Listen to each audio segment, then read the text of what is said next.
Mapagpalang araw po sa inyong lahat, lalo na sa mga suking tagapakinig ng channel na ito.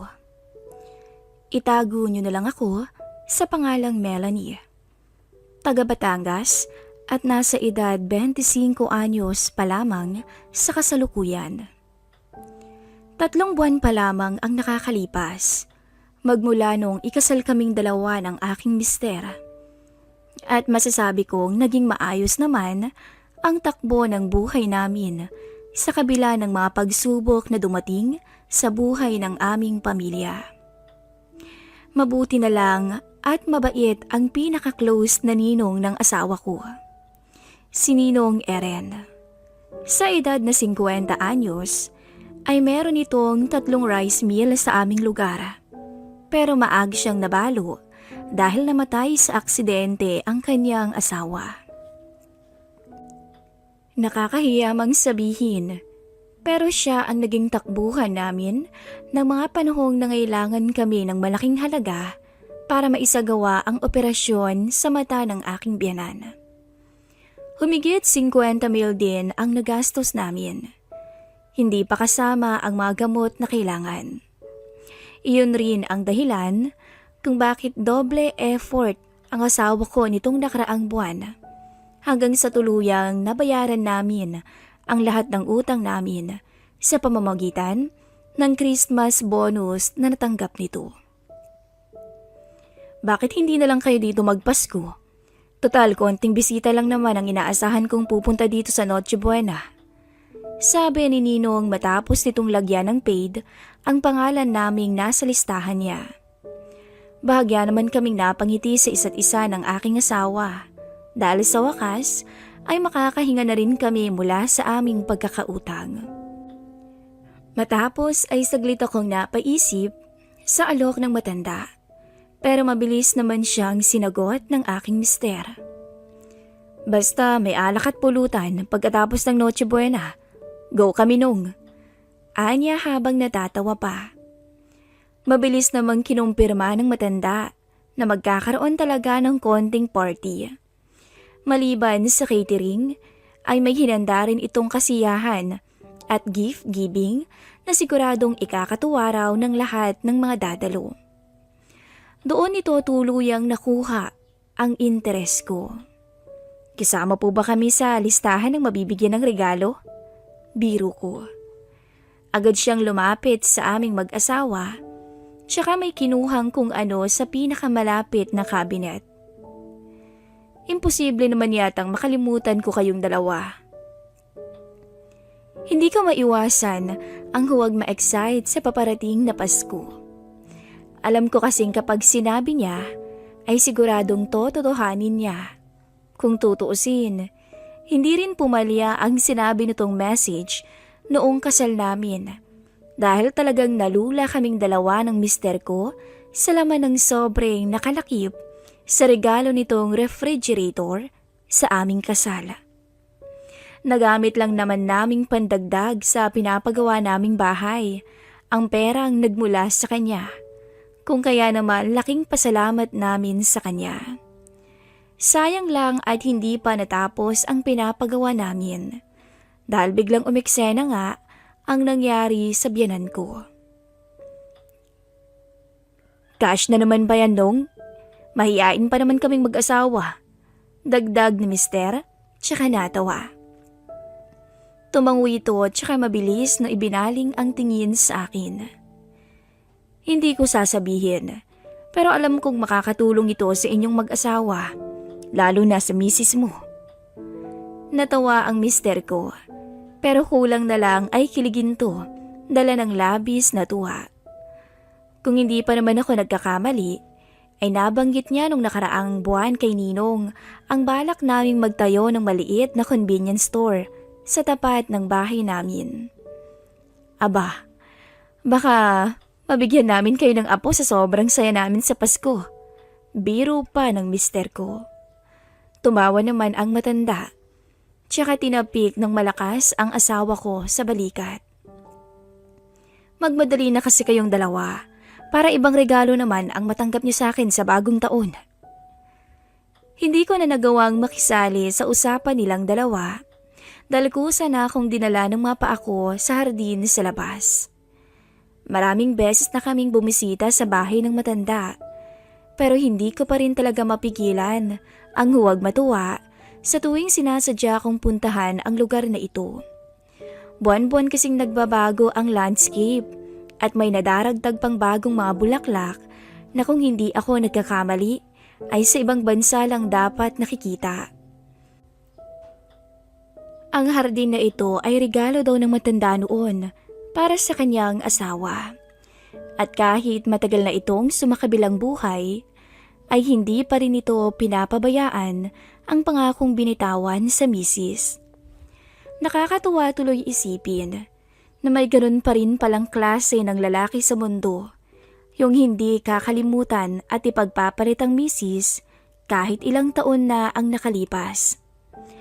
Hanggang sa dumating nga ang araw ng Pasko. Dumaan muna kami ng mall para makabili man lang ng simpleng regalo para kay Ninong.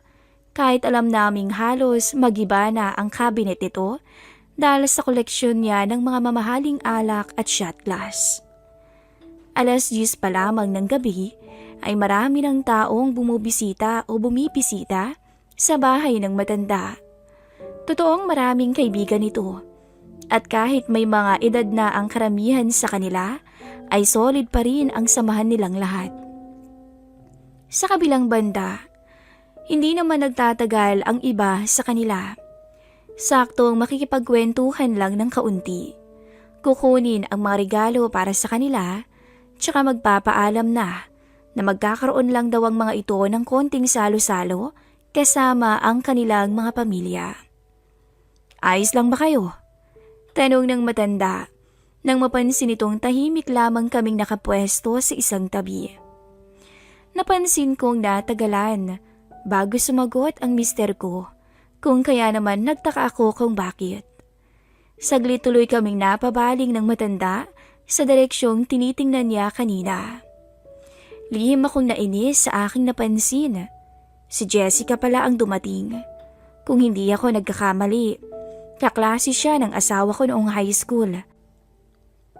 At ito rin ang naging first girlfriend niya bago kami nagkakilala nung nasa kolehiyo na ito. Ang ganda pa rin niya, no? Biro ko kay mister na may halong konting pang-aasar. Mabilis naman siyang napatingin sa akin na para bang nakuha nito kung anong ibig kong sabihin. Alam niya kasing hindi ako selosang tao, kung kaya naman mas gusto kong asarin siya sa tuwing napag-uusapan namin ang mga babaeng naging parte ng nakaraan niya. Akmang magsasalita na sana ito pero hindi niya na ituloy nang mabilis siyang hinila sa braso ng matanda at dinala sa kinaroroonan ng mga barkada niya na abala na ngayon sa mga inuming nakahain sa kanilang harapan. Buong akala ko ay magmumukmuk na ako hanggang sumapit ang hating gabi, pero nagulat na lamang ako nang lumapit sa akin ang isang babaeng bisita ni Ninong, tsaka niyaya akong sumama sa kanila. Hindi na ako nakatanggi nang may inalok silang makulay na inumin sa akin. Alam ko naman kasing hindi ako mabilis tamaan ng alak, kung kaya't kampante ako sa sarili ko. Hanggang sa ilang lagok ng shot glass ay nakaramdam ako ng konting pagkahilo. Sa kagustuhan kong matakasan ang susunod na rotation, ay nagpaalam akong i-check ko muna ang aking mister kung lasing na ba ito o hindi pa. Hanggang sa mapailing na lamang ako nang makita ang nakadumog na ito sa mesa at humihilik pa. Tulog mantika pa naman ang mister ko kapag nakakainom, lalo na kung sobra-sobra. Kahit anong gising mo dito ay hindi ito magigising. Kaya malaki ang takot ko noon kapag umiinom itong mag-isa, lalo na kung malayo ito sa kinaroroonan ko. Nagdalawang isip tuloy ako kung babalik pa ba ako sa mga kasama ko. Halata ko kasing unti-unti na rin akong sinisilaban ng alak habang medyo pumipitik na rin ang aking sintido. Mel, mabilis akong napalingon nang marinig ang boses mula sa aking likuran. Mukhang sininong na lang pala ang natirang matibay sa mga kainuman niya. Pasensya na, naparaming inom namin ng mister mo. Anya tsaka mahina pang natawa. Doon pala ang napagtando kong may tama na rin ang alak ito. Dahil maliban sa pagbabago sa timbre ng pananalita nito, ay parang nagbablush na rin ang pisngi nito. Ayos lang ho, Pasko naman ngayon tsaka nakainom nga rin po ako dahil nagkatuwaan kami ng mga kaibigan ninyo. Baka gusto mo magkape muna, iha. Batid kong huli na ang alok niya sa akin. Kung kaya naman napangiti na lamang ako habang tinitingnan ang hawak nitong tasa. Salamat nung pero hindi ko na naituloy ang sasabihin ko. Nang mapansin ko ang pagkahilo, dala ng alak. Doon na muna po ako sa garden para may masmasan din kahit konti. Ngumiti naman ito sa akin. Hanggang sa nabigla ako nang sinabayan nito ang mga hakbang ko. Samahan na kita, iha. Wala rin naman na akong magawa kung hindi magbantay na lang ng mga lasing. Marahang pagtango na lamang ang naisagot ko sa kanya. Kahit kung tutuusin, ay sabay na rin naman kaming naglalakad noon. Hindi ko naman ito pwedeng tanggihan, lalo na't nasa loob kami ng sarili niyang pamamahay. Doon ay nagpatuloy ang usapan namin ng matanda, kahit sabing medyo lutang pa rin kaming dalawa dahil sa nainom. Hindi ko na nga rin napansin na naging madaldal na pala ako sa harapan nito na madalas ko lamang ginagawa sa tuwing mga kaklose ko ang mga kausap ko. Alam mo, iha, hindi ko maramdaman na matanda ako habang kausap kita. Anito habang nakatingin sa akin. Mabilis na gumaan ang pakiramdam ko dahil sa sinabing yun ng matanda. Maliban kasi sa nag-e-enjoy ako sa takbo ng usapan, ay masaya rin akong napapasaya ko siya kahit papaano. Hindi naman halatang matanda ka nung Mas malakas pa nga kayo kaysa sa kalabaw. Matibay pa rin naman ang matuhod ninyo. Biro ko na lalo niya namang kinatuwa. Saglit nitong ininom ang kape, tsaka tumingin sa akin habang naiiling. Mayaman lang ako, iha. Anya tsaka parang nadismaya sa sinabi. Pero malungkot ang buhay ko. Hindi ako nakasagot agad dahil ayokong mas lalo itong malungkot kapag mas lumalim ang usapan. Alam ko kasing maaaring mapunta sa mga anak nito ang usapan. Lalo na't narinig namin lahat ang mga Christmas greetings na ginawa ng mga ito para sa kanya. Pinanood kasi niya yon sa malaking smart TV at medyo naluluha pa nga ito kanina habang nakatingin sa mga apo niyang halatang may halo ng ibang lahi. Nasa ibang bansa na kasi silang lahat habang ginusto naman itong manatili sa Pilipinas marahil dahil ayaw nitong iwan ang mga alaalang binuo nila ng kanyang misis. Gusto mo bang sumayanong? Biglang sabi ko na halatang kinabigla nito. Maging ako nga ay nagulat din sa mga salita ko, kung kaya't medyo nag-blush pa ang mga pisngi ko, dala ng kahihiyan. Paano naman, iha? Makahulugan itong tanong, tsaka medyo humilig sa balikat ko. As if may kung ano na rin itong gustong mangyari sa takbo ng usapan naming dalawa. Akala ko kanina, dahil lamang sa tama ng alak, ang tila apoy na tumutupok sa akin. Pero hindi pala. May kung ano palang gustong hilingin ang katawan ko sa akin. Nang muling lumingon ang matanda para haplusin ang aking muka, ay hindi na ako umimik. Hinayaan ko siyang bigyan ako ng masuyong halik sa labi. Tiyempo namang may narinig kaming kung anong tunog mula sa hindi kalayuan. Sa garahe na lang tayo, iha. Ako nang bahala pagkatapos. Hindi ako makapaniwala sa mga sumunod na mga nangyari. Sabihin man kasing may edad na siya, pero nagawa naman itong lampasan ang husay ng aking mister pagdating sa kama.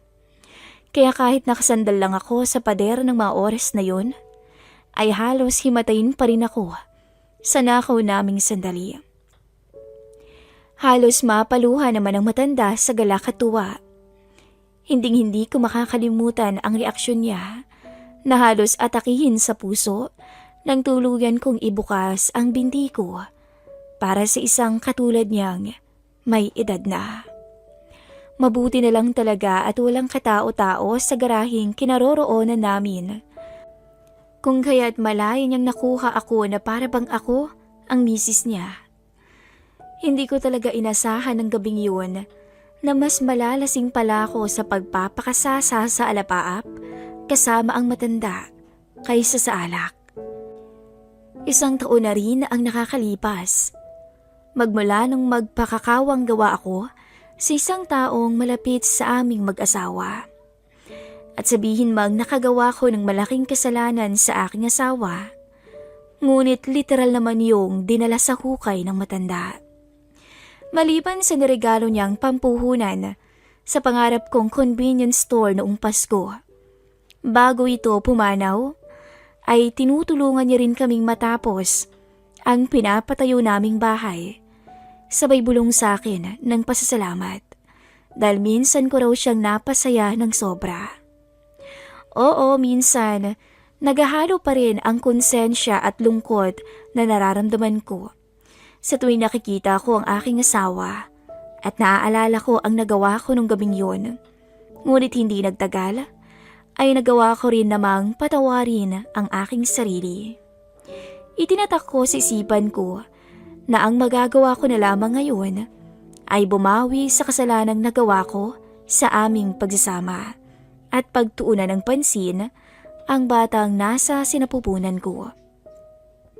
Sabi ko pa nga, hindi ako mapapagod na humingi ng kapatawaran at gabay sa itaas dahil minsan akong nagkasala ng malaki sa kanya. Akala ko kaparusahan ang ibibigay nito sa akin. Pero imbis na pasakit, ay pangalawang pagkakataon ang natanggap kong balik mula sa kanya. Kung kaya naman nangako kung hindi ko sasayangin ang buhay na mayroon ako ngayon at mamahalin ko ng lubos ang pamilyang binigay nito sa akin.